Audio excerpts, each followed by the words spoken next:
Hello guys, welcome back to my channel at the rate doctor study. Guys, this is Manjeet and आज के video में हम बात करने जा रहे हैं द्रव्य गुण के प्लांट सीरीज में हमारे नेक्स्ट प्लांट सारिवा के बारे में। बेसिकली गाइज, हम लोग सारी चीजें कवर कर रहे हैं जो कि हमें यूनिवर्सिटी एग्जाम में लिखने हैं, जैसे कि उसके इंट्रोडक्टरी पार्ट्स, फिर उसके रस पंचक, उसके कर्म, उसके थेरापेटिक फॉर्मुलेशंस, मतलब कि योग क्या क्या है, इसके रिसर्च कॉर्नर क्या है, मतलब कि सारी चीजें हम हर वीडियोस में कवर कर रहे हैं, हर एक प्लांट में कवर कर रहे हैं।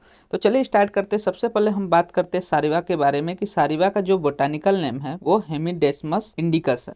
बेसिकली ये जो हेमिडेस्मस इंडिकस है ये श्वेत सारिवा का नाम है। बेसिकली सारिवा के दो वैरायटीज देखने को मिलते हैं, ब्लैक एंड श्वेत, that is the Krishna and श्वेत सारिवा। तो जो श्वेत सारिवा है उसके बारे में हम देख रहे हैं। जो सारिवा है वो अपोसाइनेसी फैमिली से बिलोंग करता है और कुल से बिलोंग करता है। वहीं पे इसके वैरायटीज की जैसे हम लोग ने बात की तो इसके दो वैरायटीज देखने को मिलते हैं, एक सारिवा जो कि श्वेत सारिवा होता है और दूसरा कृष्ण सारिवा जिसको इक्नोकार्पस फ्रूटेसेंस कहा जाता है। आगे हम बात करते हैं इसके सिनोनिम्स की, दैट इज द पर्याय की। तो जो श्वेत सारिवा है उसको धवला बोला जाता है क्योंकि ये श्वेत होता है। इसको सारिवा, गोपा, गोप कन्या, कृष उदरी, साथ ही साथ स्फोटा, श्यामा, गोपवल्ली और चंदना आदि नामों से जाना जाता है। इसके अतिरिक्त जो कृष्ण सारिवा है अर्थात जो ब्लैक सारिवा रहता है उसको कृष्णा कहा जाता है, श्यामा कहा जाता है, गोपी तथा गोपवधू कहा जाता है।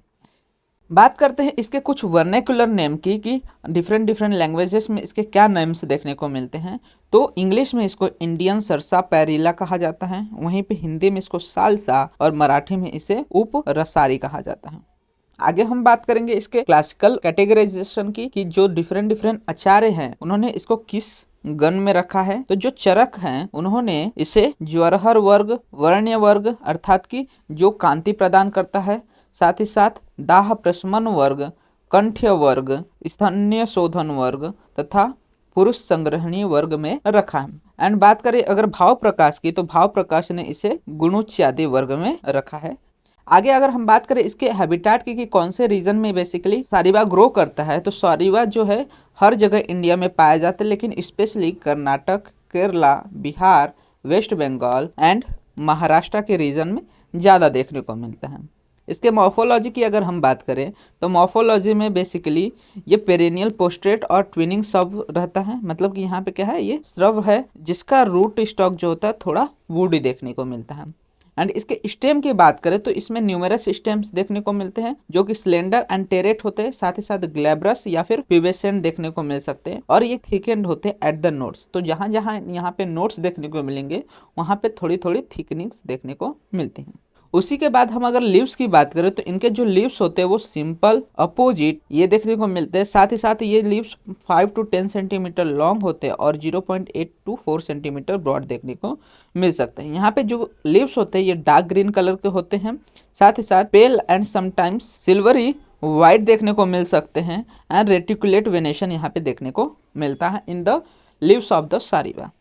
इसके फ्लावर की बात करें तो जो फ्लावर होता है इन फ्लावर के जो पेडिसल होते हैं वो पेडिसल शॉर्ट्स रहते हैं और यहाँ पे न्यूमेरस ब्रैक्ट्स देखने को मिलते हैं। अब जो कैलिक्स है इनका 2.5 मिलीमीटर लॉन्ग होता है जो कि ग्लैब्रस होता है आउटसाइड में, एंड इसके जो फ्लावर्स होते हैं ओवेट होते हैं और एक्यूट करोला जो होता है वो 5 to 6 मिलीमीटर लॉन्ग देखने को मिल सकता है जो कि आउटसाइड में ग्रीन रहता है और इनसाइड में पर्पल रहता है। फ्रूट की अगर हम बात करें तो फ्रूट जो होते हैं फॉलिकल्स के फॉर्म में होते हैं एंड ये जो फॉलिकल होते हैं वो 10 to 15 सेंटीमीटर बाय 6 mm, मतलब कि 10 to 15 सेंटीमीटर लॉन्ग और 6 mm ब्रॉड देखने को मिलता है।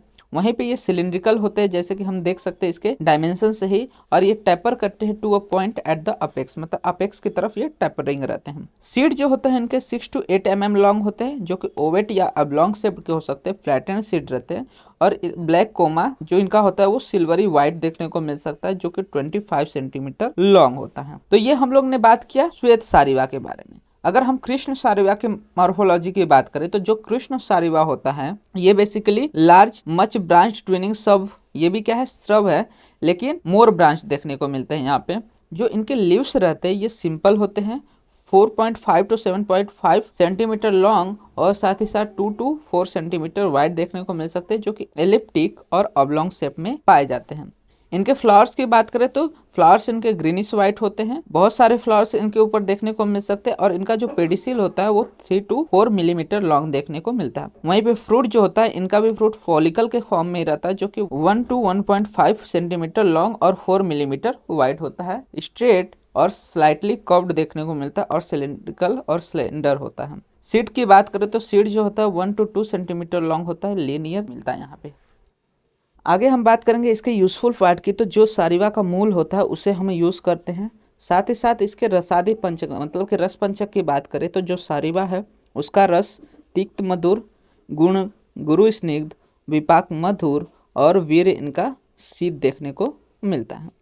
बात करें इसके अग्र कर्म की, मतलब कि मेन काम क्या रहता है इसका, तो ये एस्ट्रीजेंट होते हैं। एस्ट्रीजेंट होने की वजह से ये रक्त पित्त जो व्याधि होता है उसमें, that is the bleeding disorder जो होता है उसमें बहुत ज़्यादा यूजफुल देखने को मिलता है।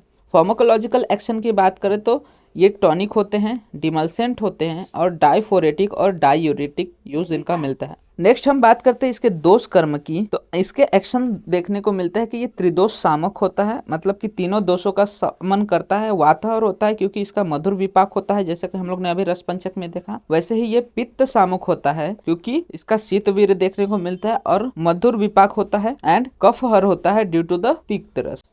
रोगाग्नता की बात करें तो बेसिकली जो सारिवा है ये रक्त विकार में, कुष्ठ में, कंडों में, शुक्र दौर्बल्य, अरुचि, विष विकार, श्वास रोग, काश रोग, ज्वर, मेह, दुर्गंध्य, तृष्णा, दाह, रक्तपित्त, अतिसार और अग्निमांद आदि जो डिफरेंट रोग हैं इन सभी में हम इसका उपयोग कर सकते हैं। वहीं पे अगर हम इसके आमयुक्त प्रयोग की बात करेंगे कि कहाँ कहाँ इसका थेरेपेटिक एडमिनिस्ट्रेशन होता है, तो बेसिकली जो सारिवा है इसको हम कुष्ठ में यूज करते हैं। कुष्ठ में बेसिकली वासा, अम्लकी, हरितकी, विविधकी, बृहति, पटोला, सारिवा और कटुकी इन सबको क्या किया जाता है, मिक्स करके यूज किया जाता है for drinking, bathing and for application in combination या फिर इंडिविजुअली भी यूज किया जाता है। ठीक है, तो जितने भी द्रव्य है इनको मिक्स करके इनको या तो बादिंग के लिए यूज कर सकते हैं या फिर ड्रिंकिंग के लिए या फिर अप्लाई कर सकते हैं एज अ पेस्ट फॉर्म। इन सारे प्रकार से हम इसे कुष्ठ में यूज करते हैं जो भी स्किन डिसऑर्डर्स रहते हैं उसमें।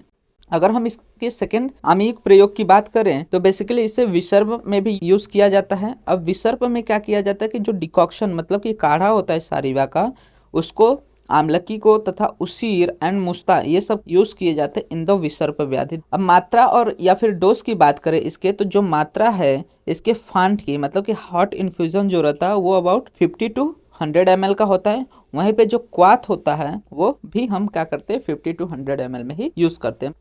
फाइटोकॉन्स्टिट्यूएंट की अगर बात करें कि कौन कौन से इसमें कॉन्स्टिट्यूएंट पाए जाते हैं जिसकी वजह से ये सारे एक्शन इसके देखने को मिलते हैं, तो इनका जो रूट्स रहता है उनमें बेसिकली इसेंशियल्स ऑयल देखने को मिलते हैं जो कि 2 hydroxy benzaldehyde, 4 methoxy benzaldehyde, sterol, saponin, resinic acid, tannins, beta sitosterol, alpha and beta amyrins, tetracyclic triterpene, alcohol और फैटी एसिड, ऐसे बहुत सारे फाइटोकॉन्स्टिट्यूएंट इनके अंदर पाए जाते हैं जिनके वजह से ये अपने डिफरेंट एक्शन हमारे बॉडी पे शो करते हैं जब इनको हम लोग डिफरेंट औषधि के प्रयोग में लेते हैं। आगे हम अगर बात करें इसके रिसर्च कॉर्नर की कि जो सारिवा है उस पर कौन कौन से लेटली रिसर्च कैरी आउट हो रहे हैं, तो बेसिकली जो प्रेजेंट स्टडी है उसमें देखा गया है कि इसके प्रोटेक्टिव इफेक्ट देखने को मिलते हैं। जो इसका एक्वस एक्सट्रैक्ट होता है वो ब्रोमोबेंजीन जो इंड्यूस्ड माइटोकॉन्ड्रियल डिस्फंक्शन है उसमें क्या करता है, प्रोटेक्टिव एक्शन या फिर प्रोटेक्टिव इफेक्ट शो करता है। वहीं पे सेकेंड अगर हम इसके अदर रिसर्च की बात करें तो यहाँ पे इसके प्रोटेक्टिव इफेक्ट देखने को मिलते हैं in case of the hydro alcoholic and its fraction from the roots of the Hemidesmus indicus. और यहाँ पे इसका अर्थराइटिस में हम लोग ने क्या देखा है, यूज देखा है, मतलब कि प्रोटेक्टिव इफेक्ट इसको देखने को मिलता है अर्थराइटिस कंडीशन में भी। एंड आगे हम बात करें अगर इसके फॉर्मुलेशन की, तो फॉर्मुलेशन में बेसिकली हम लोग डिफरेंट फॉर्मुलेशन देखते हैं इसके, जैसे कि सारिवा आदि आसव जो कोई हमें प्रमेह और वातरक्त में यूज करते हैं, उसी तरह अवलेह जो इसका होता है उसको रक्त दोष और प्रमेह में यूज करते हैं हम। सारिवादी वटी जो आती है उनको हम लोग कर्ण विकार और प्रमेह में यूज करते हैं, तथा जो सारिवा लो है उसका प्रमेह पीड़िका और वातरक्त आदि में उपयोग किया जाता। तो आप जैसे देख सकते हो कि इसका ज्यादातर उपयोग किसमें, प्रमेह व्याधि या फिर रक्त दोषज व्याधि में देखने को मिलता है। ठीक है, तो ये था हमारा टोटल सारिवा प्लान के बारे में। होप आपको सारी चीजें क्लियर रहेंगे सारीवा के रिगार्डिंग। तो इसी तरह के Dravyaguna, plants related, BMS related and Ayurveda related videos देखने के लिए आप हमारे चैनल को सब्सक्राइब कर सकते हैं। साथ ही साथ वीडियो को लाइक करना एंड शेयर करना मत भूलिएगा। एंड आप हमारे इंस्टाग्राम एंड टेलीग्राम हैंडल्स को भी फॉलो कर सकते हैं, जिसका लिंक आपको वीडियो के डिस्क्रिप्शन में अवेल हो जाएगा। एंड यहाँ पे आपको videos related, notes related and BMS related updates provide हो जाते हैं।